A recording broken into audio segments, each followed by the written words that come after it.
رمان بادبادک باز، قسمت 31. اگر پیشاور شهری بود که مرا به یاد کابل می انداخت، اسلام آباد شهری بود که کابل روزی می توانست باشد. خیابانهایش وسیع‌تر و تمیزتر از پیشاور بود و در دو سویش خط می کاشته بودند. بازارها منظمتر بود و ریکشاها و پیاده‌ها آن را بند نیاورده بودند. معماری آن هم با شکوه‌تر و مدرن‌تر بود و پارک‌هایی دیدم که در سایه درخت‌هایش رز و یاسمن گل داده بودند. فرید در خیابانی فرعی هتلی پیدا کرد. سر راه از کنار مسجد مشهور شاه فیصل رد شدیم که پایه‌های غول‌پیکر سیمانی و مناره‌های بلند داشت و می‌گویند بزرگترین مسجد دنیاست. سهراب از دیدن مسجد سر حال آمد. از شیشه خم شد و تماشایش کرد. اتاق هتلی که اجاره کردیم خیلی بهتر از آن بود که من و فرید در کابل داشتیم. ملافه ها تمیز و حمام نظیف بود. در حمام شامپو، صابون و تیغ ریش تراش گذاشته بودند. وان داشت و حوله هایی که بوی لیمو میداد. روی دیوارها هم لک خون نبود. یک چیز دیگر، تلویزیونی در اتاق بود. به سهراب گفتم ببین. با دست خاموش روشن میشد. کنترل از راه دور نداشت و کانال عوض می شد. یک برنامه مخصوص کودکان پیدا کردم که در آن گوسفند عروسکی به زبان اردو چیزی می خواند. سهراب روی یکی از تخت‌ها نشست و زانوهایش را در بغل گرفت. وقتی با صورت بی حالت تماشا می کرد و به پس و پیش تاب می خورد، تصاویر تلویزیون در چشمان سبزش باز می تافت. یاد وقتی افتادم که به حسن قول داده بودم بزرگ که شدیم برای خانواده‌اش تلویزیون رنگی می‌خرم. فرید گفت من باید بروم امیر آقا. شب را بمان، راه درازی رانندگی کردی، فردا برو. گفت تشکر، ولی باید امشب برگردم. دلم برای بچه‌هایم تنگ شده. سر راهش جلوی در ایستاد و گفت خداحافظ سهراب جان. منتظر جواب ایستاد. اما سهراب اعتنایی نکرد.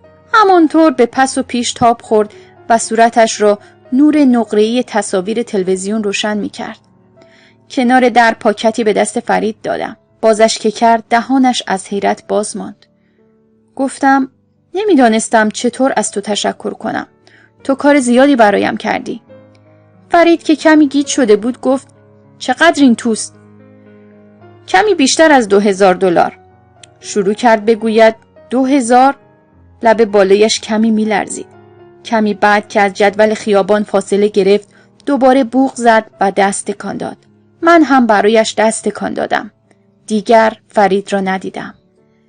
به اتاق هتل برگشتم و سهراب را دیدم که روی تخت دراز کشیده و به صورت سی بزرگی در آمده. چشمهایش را بسته بود اما نمیشد گفت خوابیده است. تلویزیون را خاموش کرده بود. روی تخت نشستم و از درد چهره در هم کشیدم و عرق سرد را از پیشانی پاک کردم. از خودم پرسیدم این درد ناشی از نشستن، پا شدن و قلط زدن تا کی می‌خواهد ادامه پیدا کند؟ نمی‌دانستم که می‌توانم غذای معمولی بخورم. نمی‌دانستم با پسر بچه‌ی مجروحی که روی تخت خوابیده چه کنم. هرچند در عمق ضمیر می‌دانستم. تنگ آبی روی میز آینه‌دار گذاشته بودند. لیوانی آب ریختم و 2 قرص مسکن آرمان رو خوردم. آب ولرم و تلخ بود. پرده رو کشیدم. جابجا شدم که پشتم راحت باشد و دراز کشیدم. خیال کردم همین حالاست که شکاف سینه‌ام باز شود. درد که قدری ساکت شد و باز توانستم راحت‌تر نفس بکشم، پتو را روی سینه کشیدم و منتظر شدم تا قرص‌های آرمان اثر کند. بیدار که شدم اتاق تاریک‌تر بود. برشی از آسمان که از لای پرده‌ها سرک می‌کشیدند، ارغوانی شفق بود که جای خود را به شب می‌داد. خیابان‌ها خیس بود و سرم از درد ضربان داشت. باز خواب دیده بودم، اما هیچ چیزش یادم نمی آمد. وقتی چشمم به بستر خالی سهراب افتاد، قلبم فرو ریخت. صدایش زدم. تنین صدایم باز باعث یکی خوردنم شد. هزاران کیلومتر دور از وطن با تنی در هم شکسته در اتاق تاریک هتلی نشسته بودم و نام پسری را صدا می زدم که چند روز قبل او را دیده بودم. سرگشتگی غریبی بود. باز نامش را صدا زدم و جوابی نشنیدم. به زحمت از تخت بلند شدم. به حمام سر زدم و به راهرو باریک بیرون اتاق سرک کشیدم. سهراب رفته بود.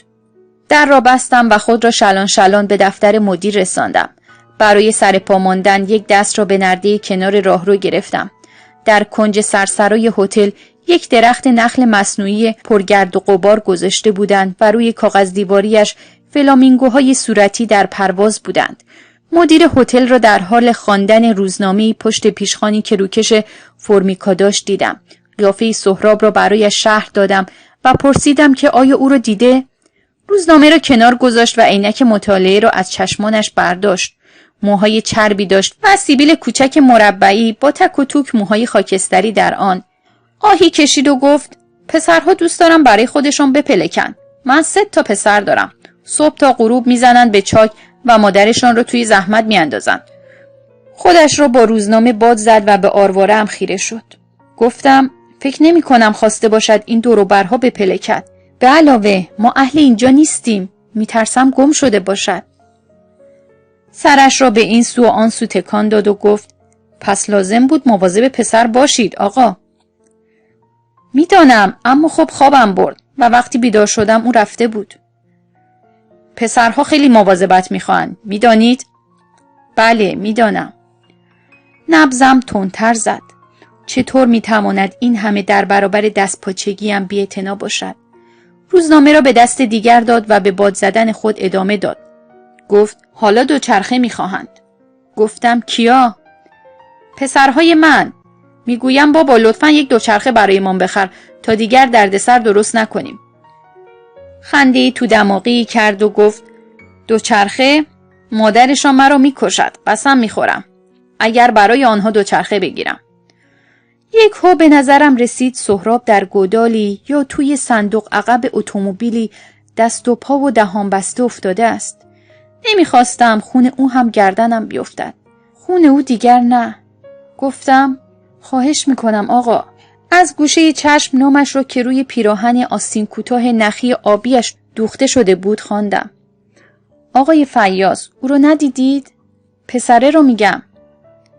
آقای فیاض از باد زدن دست کشید. چشمهایش تنگ شد و گفت به من حقه نزن. من مسئول گم شدن پسر تو نیستم. این کنایه‌اش باعث نشد که خون به صورتم ندود. گفتم حق با شماست. من اشتباه کردم. تقصیر من است. حالا بگو ببینم او رو دیدی؟ به اختصار گفت نه متاسفانه. عینکش را به چشم زد و روزنامه را باز کرد و گفت همچین پسری ندیدم. لحظه‌ای پشت پیشخوان ایستادم و کوشیدم جیغ نکشم. وقتی از سرسرا بیرون میرفتم پرسید به فکرت میرسد کجا رفته باشد؟ گفت به چیز خاصی علاقه دارد؟ دیدم روزنامه را تا کرده. گفت مثلا پسرهای من کشته مرده فیلم‌های پرهیجان آمریکایی هستند. یکهو داد زدم مسجد بزرگ. یادم آمد که مسجد چطور چرت سهراب را پاره کرده بود و وقتی با اتومبیل از کنارش می‌گذشتیم چطور سرش شیشه بیرون برده و محو آن شده بود. مسجد شاه فیصل؟ بله. میشود مرا آنجا برسانی؟ پرسید. میدانستی بزرگترین مسجد دنیاست؟ نه، نمیدانستم. فقط حیاتش گنجایش 40,000 نفر را دارد. گفتم میشود مرا برسانی آنجا؟ گفت فقط 1 کیلومتر از اینجا فاصله دارد. کرایه‌اش رو میدهم. آهی کشید و سری جنباند. گفت صبر کن. در پستو ناپدید شد. بعد عینک تازه‌ای بر چشم زد و دست کلیدی در دست برگشت. زن کوتاه قد خپلی با ساری نارنجی پشت سرش بود. زن سر جای او پشت پیشخوان نشست. مدیر گفت پولت رو نمیخواهم. مثل برق از کنارم گذشت. گفت میبرمت چون خودم هم مثل تو پدرم. خیال میکردم آنقدر شهر را زیر پا میگذاریم تا شب شود. خودم را میدیدم که به پلیس تلفن میکنم و زیر نگاه سرزنش آمیز فیاض مشخصات سهراب را میدهم. صدای بی‌علاقه افسر پلیس را میشنوم که سوالهای معمولی را میپرسد. در زیر این لحن رسمی آن سوال غیر رسمی نهفته بود که کدام ابلهی به یک پسرک مرده افغانی اهمیت میدهد. اما او را در 100 متری مسجد در یک محوطه نیمه پر پارکینگ روی تکه چمنی پیدا کردیم. فیاض ماشین را کنار چمن برد و پیاده هم کرد. گفت باید برگردم.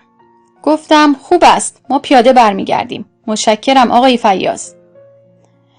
پیاده که شدم از صندلی قدری به سویم خمید. گفت می شود یک چیزی بهتان بگویم؟ حتما. گفت مشکل شما افغانها این است که خب شما مردم کمی بی‌مبالاتید. خسته و دردمند بودم. آرواره هایم زغزغ می کرد و آن زخم های کوفتی سینه و معده ام را به درد می آورد که انگار زیر پوستم سیم خاردار کار گذاشته بودند. اما به هر حال زدم زیر خنده.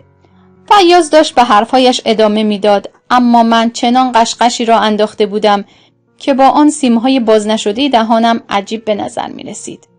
فیاض گفت آدمهای خلوچل. نزدیک سهراب رفتم و گفتم مرا ترساندی سهراب. کنارش نشستم و موقع خم شدن از درد چهره در هم کشیدم. مسجد را برانداز می کرد. مسجد شاه فیصل به شکل خیمه قولاسایی بود. اتومبیل ها می آمدند و می رفتند. خداپرستان با جامه های سفید تو می رفتند و بیرون می آمدند. در سکوت نشستیم. به درخت تکیه دادم و سهراب کنار من زانوهایش را بغل کرد. به صدای مؤذن گوش دادیم و صدها چراغ ساختمان را دیدیم که با تاریکی هوا روشن شدند. مسجد چون الماسی در تاریکی می درخشید. آسمان و صورت سهراب به نورش روشن شده بود. سهراب که چانه‌اش را روی کاسه های زانویش گذاشته بود پرسید هیچ وقت تو مزار شریف بودی؟ گفتم خیلی وقت پیش، چندان یادم نمی آید. سهراب گفت بابا مرا به مسجد کبود برد. یادم هست که چقدر کفتر توی صحنش بود که از آدم نمی ترسیدند. یک راست می آمدن طرف ما. ما برای کفترها نان می ریختیم. طولی نمی کشید که یک لشکر کفتر دورم جمع می شدن. چقدر کیف داشت. بهش گفتم لابد دلت برای پدر مادرت خیلی تنگ شده. از خودم پرسیدم که آیا طالبان رو دیده که آن دو رو در خیابان می کشتند؟ امیدوار بودم ندیده باشد. پرسید دل تو برای پدر مادرت تنگ نمی شود؟ گونه‌اش رو روی زانوهایش گذاشت و نگاهم کرد. گفتم دلم برای پدر مادرم تنگ شود؟ خب مادرم رو که هیچ وقت ندیدم. پدرم چند سال پیش مرد. بله، دلم برای پدرم تنگ می شود. گاهی خیلی زیاد. یادت می آید چه شکلی بود؟ چون من دارم صورت پدر مادرم رو یادم می رود. خیلی بد است. یاد چیزی افتادم. دست به جیب روی سینه‌ام بردم. عکس فوری حسن و سهراب را پیدا کردم و گفتم بیا. عکس را تا 2-3 سانتیمتری صورتش برد و طوری گرفت که روشنایی مسجد رویش افتاد. زمان درازی با آن خیره شد. فکر کردم گریه می کند. اما نکرد. فقط با هر دو دست نگاهش داشت و با انگشت شست سطحش را نوازش کرد. یاد مطلبی افتادم که جای خوانده و یا از کسی شنیده بودم که گفته بود در افغانستان کودک فراوان است، اما دوران کودکی کیمیاست. دست دراز کرد که به من عکس را برگرداند. گفتم نگهش دار، مال خودت. گفت متشکرم. باز به عکس نگاه کرد و بعد آن را در جیب جلیقه‌اش چپاند. عرابه‌ای که اسب آن را می‌کشید به محوطه پارکینگ آمد. زنگوله‌های گردن اسب می‌جنبید و با هر قدمش جلنگ جلنگ می‌کرد. سهراب گفت خیلی به مسجدها فکر کردم. واقعاً؟ به چه چیزهایش؟ شانه بالا انداخت. گفت فقط به خود مسجدها. سر بلند کرد و یک راست به من زل زد. حالا گریه می‌کرد. نرم نرمک و خاموش. می شود چیزی از شما بپرسم امیر آقا؟ بله البته. شروع کرد به گفتن که آیا خدا، صدا در گلویش خفه شد. گفت آیا خدا بابت کاری که با آن مرد کردم مرا می اندازد جهنم؟ به سویش دست دراز کردم و او خودش رو پس کشید. من هم دستم رو کشیدم. گفتم نه البته که نه. دلم میخواست او را کنارم بکشم، بغلش کنم، بگویم که دنیا با او نامهربان بوده. صورتش در هم رفت و گفت بابا همیشه میگفت حتی نباید آدمهای بد را آزار داد، چون آنها راه بهتری نمیشناسند و چون که آدمهای بد هم گاهی خوب میشوند. گفتم همیشه که نه سهراب جان. با حالتی پرسشگر نگاهم کرد. گفتم مردی را که آزارت میداد از سالها پیش میشناختم. به نظرم از صحبت ما دوتا باید فهمیده باشی. وقتی به سن و سال تو بودم یک روز خواست اذیتم کند که پدرت نجاتم داد. پدرت خیلی مرد شجاعی بود و همیشه مرا از دردسر نجات میداد و به جای من قد علم میکرد. بنابراین یک روز همین مردک نامرد سر بابات تلافی درآورد. بد جوری آزارش داد و من نتوانستم آنطوری که پدرت از من دفاع کرد از او دفاع کنم. سهراب که صدایش کمی خش داشت و آهسته بود گفت چرا عده‌ای می‌خواستند بابایم را اذیت کنند؟ او که هیچ وقت بد کسی را نمی‌خواست. گفتم حق با توست. پدرت مرد خوبی بود. ولی من هم می‌خواستم همین نکته را بهت بگویم سهراب جان. در دنیا آدم‌های بد کم نیستند و گاهی همونطور هم می‌مانند. گاهی لازم است جلویشان بایستی. کاری که تو با آن مرد کردی چیزی است که من باید سالها پیش می‌کردم. تو حقش را کف دستش گذاشتی. حقش بیش از اینها بود. گفت فکر نمی‌کنی بابا از من ناامید بشود؟ میدانم که نمی‌شود. تو جان مرا در کابل نجات دادی. میدانم به خاطر این کار به تو می‌بالد. صورتش را با آستین پیراهنش پاک کرد.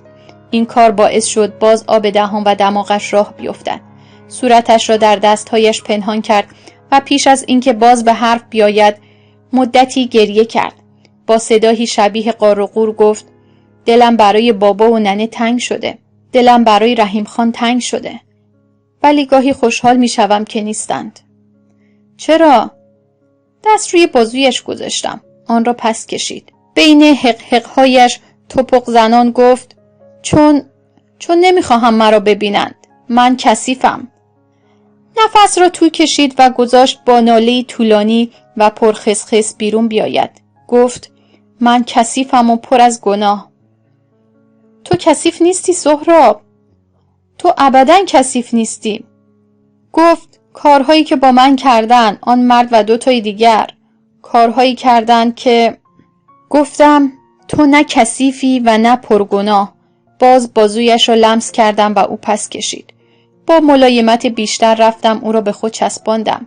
زمزمه کردم من اذیتت نمی کنم. قول می دهم. کمی مقاومت کرد. بعد سست شد. گذاشت او را به طرف خودم بکشم و سر روی سینه‌ام گذاشت. تن کوچکش با هر حقحقی در آغوشم متشنج می شد. بین کسانی که از یک سینه شیر می خورند قرابتی هست. حالا که درد این بچه پیراهنم را خیس می کرد می دیدم که این قرابت بین ما ریشه دوانده. بلایی که توی آن اتاق سر آصف آمده بود به طرز بازگشت ناپذیری ما را به هم متصل می کرد. در جستجوی وقت و لحظه مناسب بودم تا آن سؤالی را که مدام در فکرم جولان می داد و شبها مانع خوابم می شد با او مطرح کنم. به این نتیجه رسیدم که آن لحظه رسیده. همین جا، همین حالا، در پرتو نور درخشان خانه خدا که ما را در بر گرفته است. گفتم دوست داری بیای آمریکا با من و زنم زندگی کنی؟ جواب نداد. روی پیراهنم حقحق کرد و من آزادش گذاشتم. برای دسترسی به ادامه داستان لطفاً کانال کیمیا کتاب را سابسکرایب کنید و علامت زنگوله رو بزنید.